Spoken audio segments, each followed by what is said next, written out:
burger 路边的很好吃的 dekat Burger G Legend ni korang boleh jumpa macam-macam jenis burger yang unik dan special. Tak percaya? Ikut Kak Yang. Jom! Apa pula Kak Yang nak try kali ni Dah kenapa Abang Ji? Tepek sambal ayam gepuk atas burger ayam crispy. Ada juga sambal kacang gajus. Nak buat apa ni? Macam burger fusion pun ada. Korang, inilah dia burger ayam gepuk G Legend. Burger viral. Patutlah korang sehari boleh jual dekat 100 biji burger. Kalau korang nak tahu, burger G Legend ni ada 11 cawangan satu Malaysia. Korang yang tengok-tengok ni jangan risau sebab Abang Ji janji. Bahan mentah semua datang dari supplier halal. Mostly pelanggan pun orang-orang kita. Okeylah, cukuplah tentang background. Korang yang teringin nak merasa burger pelik, dekat sini ada lebih kurang 30 burger. Senang cakap, tiap hari order satu burger ala-ala fusion. Kak Yang sempatlah juga merasa burger canai, burger daun pisang, and tak kurangnya burger ayam gepuk. Nak tahu best ke tak? Korang lepak jap layan Kak Yang, okey?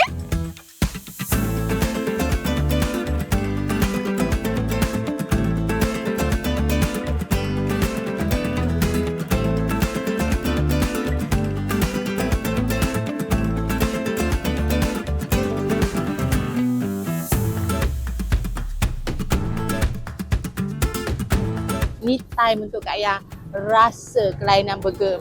Ini burger ayam gepuk kita.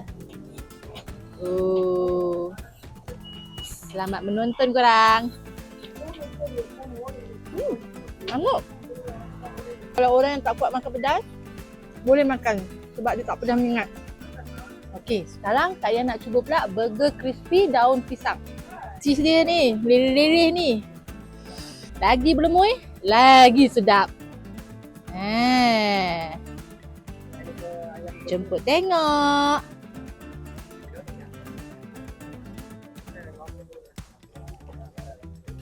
Bau daun pisang dia ada melekat dekat burger ni.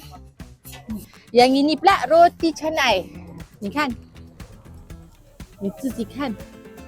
它的 burger. 不是你通常吃的那个 burger 啊，我跟你讲。你听我吃啊。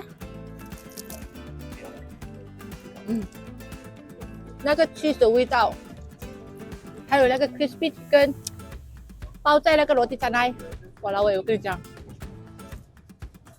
如果你不相信的话，你可以来 G Burger 再补充，自己吃自己看。